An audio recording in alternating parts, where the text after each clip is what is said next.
जय श्री कृष्ण। जय श्री कृष्ण। जय श्रीमन नारायण। आज की जो हमारी वीडियो प्रस्तुति है, जो कल जिस प्रकार हमने गीता की कुछ भूमिका का स्मरण किया था, उसी वीडियो का आगे का संस्करण हम इसके साथ ही कंटिन्यू करेंगे। कल हमने गीता जी पे बात की थी कि गीता एक सिर्फ सनातन का ही ग्रंथ नहीं है, बल्कि संपूर्ण मानव जीवन को अपना जीवन किस प्रकार जीना है, गीता जी से सीखने की हमें बहुत आवश्यकता है। तो उन्हीं गीता जी का आज प्रथम अध्याय और प्रथम श्लोक गीता जी का हम उसकी चर्चा निमित्त मात्र करने का प्रयत्न करेंगे। देखिए, गीता जी के पहले श्लोक, जो पहले अध्याय का पहला श्लोक है, जैसे कि मैंने कल श्लोक संख्या 700 बताई थी, गीता जी में 700 श्लोक हैं, 18 अध्याय हैं। पहले श्लोक की चर्चा हम करेंगे। तो गीता जी का पहला श्लोक धृतराष्ट्र जी से शुरू होता है, जहाँ धृतराष्ट्र जी कह रहे हैं, धर्मक्षेत्रे कुरुक्षेत्रे समवेता युयुत्सव मामकाः पांडवाश्रैव किम कुर्वत संजय। तो जब इसको अध्ययन में मैंने लाया तो इसमें पहला शब्द हमें जो देखने में मिला वो धर्म है। तो पहले शब्द में हम ये समझने का प्रयत्न करेंगे कि धर्म क्या है। धृतराष्ट्र जी कह रहे हैं धर्म क्षेत्रे कुरुक्षेत्रे। तो यदि हम धर्म के मूल स्वरूप को समझने का प्रयत्न करेंगे तो वीडियो बहुत लंबा हो जाएगा। धर्म को सूक्ष्म रूप से हम समझ के आगे बढ़ेंगे। धर्म की कई परिभाषाएं हैं और धर्म की परिभाषा देश काल गति के अनुसार बदल भी जाती है। मूल परिभाषा यदि हम धर्म की करें तो धारणात धर्म मिथ्याहु धर्मो धारेति प्रजा। धारण करने को धर्म कहते हैं, अर्थात धारण करने की जो शक्ति है वही धर्म है। तो एक विद्यार्थी का धर्म पढ़ना है, डॉक्टर का धर्म मरीज की सेवा करना है, जो सिपाही बॉर्डर पे हमारी रक्षा हेतु तैनात हैं उनका धर्म अन्य देश के सैनिकों से हमें बचाना है। तो अपना धर्म हमारा वही है जो हमें कर्म दिया गया है, उसी कर्म को ईमानदारी से करना ही हमारा असली धर्म है। और यदि हम अपना धर्म सही तरीके से ईमानदारी से करेंगे तो हम भगवत धर्म के पथिक तो अपने आप ही हो जाएंगे। तो धर्म को सिर्फ इतना सा ही हम ना माने कि सुबह उठ के यदि हम ईश्वर की आराधना 2 मिनट, 10 मिनट, 5 मिनट, आधा घंटा, 1 घंटा कर रहे हैं तो केवल यही धर्म नहीं है। अपने कर्तव्य को, अपने कर्म को सही ढंग से निभाना असली धर्म है। अब धर्म की परिभाषा में यदि हम एक सूत्र देखें तो धर्म न दूसर सत्य समाना, रामचरितमानस में गोस्वामी जी कह रहे हैं कि सत्य के समान कोई धर्म नहीं है। तो हमें अपने हर कर्तव्य को सत्य ईमानदारी के साथ यदि हम करेंगे तो वो अपने आप धर्म का प्रतीक माना जाएगा। वेद में अहिंसा परमो धर्म का सूत्र भी बतलाया गया। अब अहिंसा परमो धर्म का सूत्र यदि हम एक, जिस तरीके से पहले उदाहरण मैंने दिया कि बॉर्डर पे सैनिक हमारी रक्षा करते हैं, तो यदि हम अहिंसा परमो धर्म का सूत्र उन पर लगाने का प्रयत्न करेंगे तो वो सही नहीं होगा, क्योंकि उनके लिए धर्म अहिंसा परमो धर्म नहीं है। उनके लिए धर्म हमारी रक्षा करना है, उनका धर्म देश की रक्षा करना है।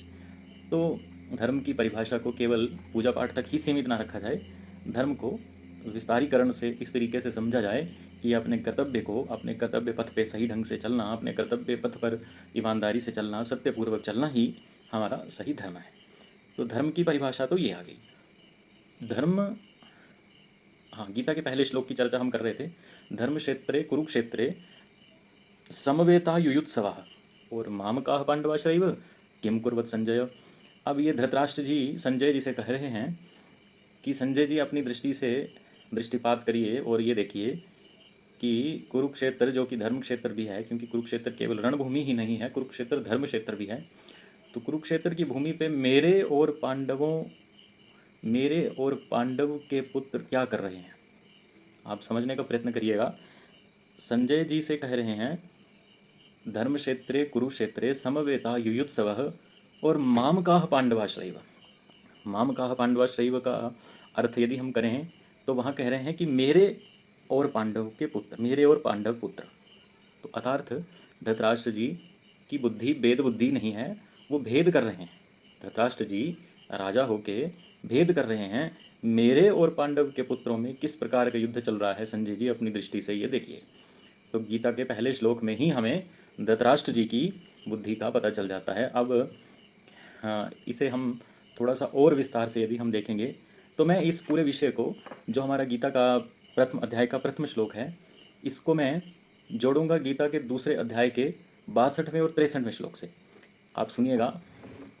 और 62वां और 63वां श्लोक गीता जी का, ये तो मैं आप सबसे ये करबद्ध निवेदन करूंगा कि ये श्लोक तो आपको हर समय हर क्षण ये आपकी बुद्धि में हर समय ये श्लोक रहना चाहिए। गीता का शुरू होता है, ध्यायतो विषयान पुंसान संगस्तेषुपजायते, संगात संग जायते कामः, कामात् क्रोधः विजायते, क्रोधादि भवति सम्मोह, सम्मोहात् स्मृति विभ्रमः, और स्मृति भ्रंशात् बुद्धिनाश, बुद्धिनाशात् प्रणश्यति। आप देखिए किस प्रकार। तो इस चीज़ को समझने का प्रयत्न हम करेंगे।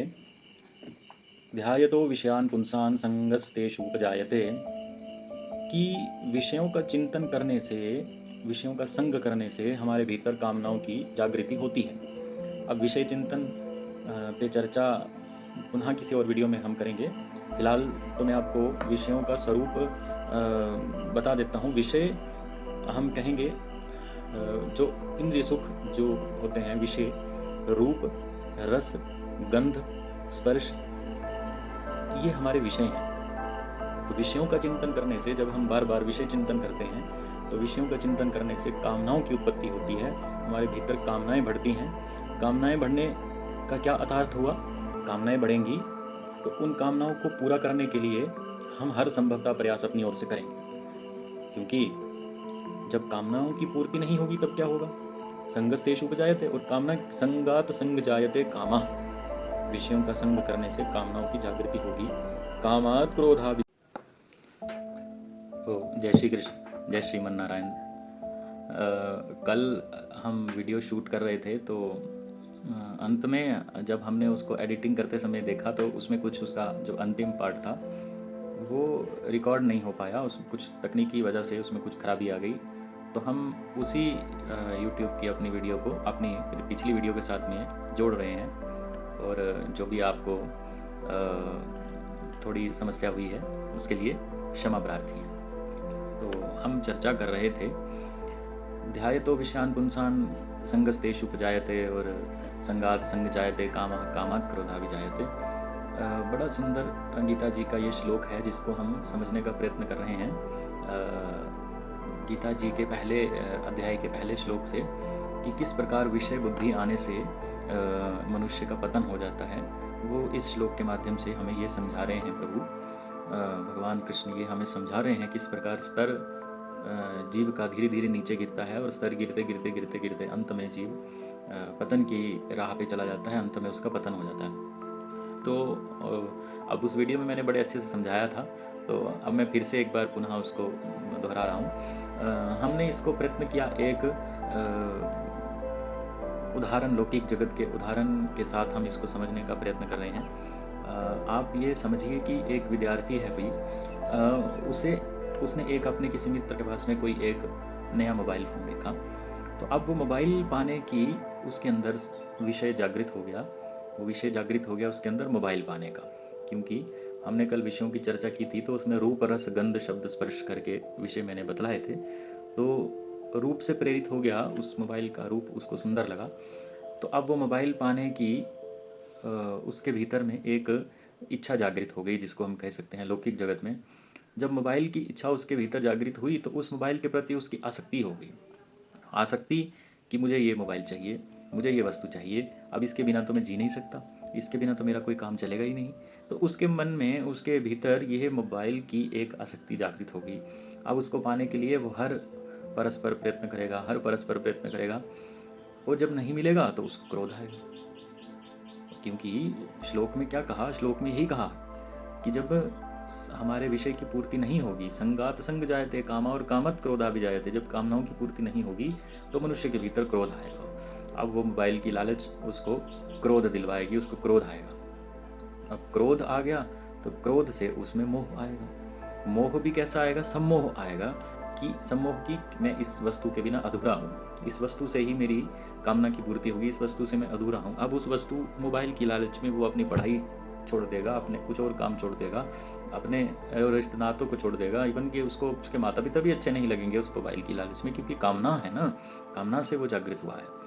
तो उसको पाने के लिए वो कोई कुकर्म कर सकता है, क्योंकि अब मोह आ गया ना। तो क्रोधादि भवति सम्मोह, सम्मोहाति स्मृति विभ्रम, जैसा मैंने पहले बताया, स्मृति विभ्रम का तात्पर्य ये है कि स्मृति विभ्रम हो गई, उसके भीतर में सही और गलत को पहचानने की जो बुद्धि थी, उस बुद्धि का नाश हो गया। वो सही और गलत में अंतर नहीं जान पाया। जब सही गलत में अंतर नहीं जान पाएगा तो स्मृति भ्रंशाद बुद्धिनाश, तो उसकी बुद्धि नाश होगी। और बुद्धि नाश जब होगी तो बुद्धि नाश में उसका पतन होना वहीं से शुरू हो जाएगा।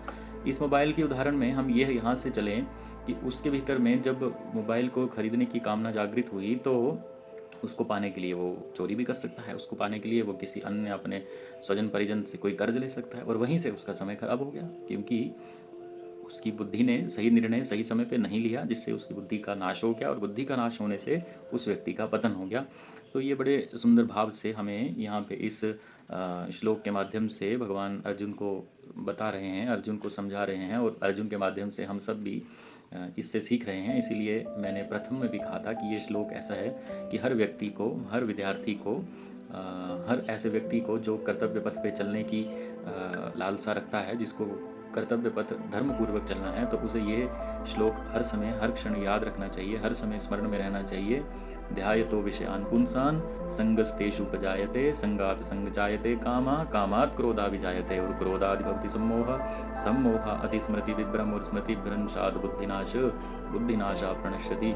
धीरे धीरे धीरे धीरे step by step, step by step, step by step जीव का स्तर गिरता जाएगा, उसका लेवल डाउन होता जाएगा, और जब अंत में लेवल डाउन होगा तो उसका विनाश हो जाएगा। तो बड़े सुंदर शब्दों में ये हमें, अब इसका हम उदाहरण समझ रहे थे गीता के, क्योंकि चर्चा हम कर रहे थे गीता के प्रथम अध्याय के प्रथम श्लोक की। तो प्रथम अध्याय में हमें यही धृतराष्ट्र जी से, जो धृतराष्ट्र जी अपने वाक्य में संजय जी से पूछ रहे हैं कि संजय जी बताइए कि धर्म क्षेत्र कुरुक्षेत्र में जो युद्ध के लिए कौरव और पांडव एकत्रित हुए हैं, उनमें मेरे पुत्र और पांडव क्या कर रहे हैं। तो धृतराष्ट्र जी की वेद बुद्धि किस तरीके से यहाँ नज़र में आ रही है कि माम काह पांडवा शैव किम कुर्वत संजय, माम काह, अपने पुत्रों के लिए तो माम काह कह रहे हैं, और पांडवों के लिए कह रहे हैं पांडवा। मम पांडवा नहीं कहा, उन्होंने कहा पांडवा, अर्थात किसी अन्य की परिभाषा के लिए जब हम वाह का प्रयोग करते हैं तो उन्होंने वैसा शब्द वहाँ पे जो है वो वाक्य कहा है। तो वो क्योंकि राजा के लिए तो सारे उसकी प्रजा उसकी अपनी ही होती है, तो यहाँ पे ये जो शब्द यूज़ किया धृतराष्ट्र जी ने, तो ये उनसे उनकी वेद बुद्धि नज़र आती है। और इसी विषय यही, क्योंकि उनको मोह आ गया था, मोह आ गया ना, यहाँ पे बताने का तात्पर्य यह है कि मोह आ गया, अपने अपने पुत्रों के प्रति मोह आ गया, और उसी मोह से, क्योंकि मोह से क्या होगा, स्मृति विभ्रम होगी, गलत और सही का निर्णय नहीं ले पाएंगे, और जब स्मृति विभ्रम होगी तो हमारी बुद्धि का नाश हो जाएगा। बुद्धि का नाश, हम गलत निर्णय लेंगे जिससे हमारी बुद्धि धार्मिक पथ पर ना चलते हुए कुछ भी अधर्म कर सकती है। तो इस प्रकार हमें ये गीता के प्रथम अध्याय के प्रथम श्लोक के माध्यम से ये शिक्षा मिलती है कि हमें अपना चिंतन विषयों के प्रति नहीं करना है, रूप रस गंध स्पर्श शब्द के प्रति चिंतन नहीं करना है। अपना कर्म, अपना कर्तव्य पथ जिस पे हम चल रहे हैं, धर्म पूर्वक चलिए, ईमानदारी से चलिए, तो हम भगवतिक मार्ग के पथिक बन जाएंगे, और हमें भीतरी सुख, हमें आनंद की प्राप्ति होगी, क्योंकि हमारा जो जीव का मुख्य लक्ष्य है वो आनंद प्राप्ति ही है। तो इसी के साथ हमारी अगली वीडियो का जो टॉपिक है वो भी यहीं से प्रारंभ हो रहा है कि मनुष्य की प्राप्ति कहाँ उसकी प्राप्ति है, हम सबकी अंतिम प्राप्ति क्या है। तो हमारी अंतिम प्राप्ति आनंद है, किस प्रकार से हम आनंद को ढूंढते हैं, तो यही चर्चा हम अपनी आगे आने वाली वीडियो में करेंगे। तो मैं आप सबसे अंत में फिर यही कहूँगा कि आपको यदि हमारा कंटेंट अच्छा लग रहा हो, आप इसमें यदि कुछ संशोधन चाहते हैं, कुछ हमें अपना सुझाव देना चाहते हैं, तो कमेंट के माध्यम से अवश्य दीजिए।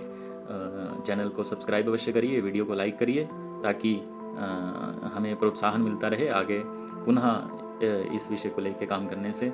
जय श्री कृष्ण, जय श्रीमन नारायण, राधे राधे।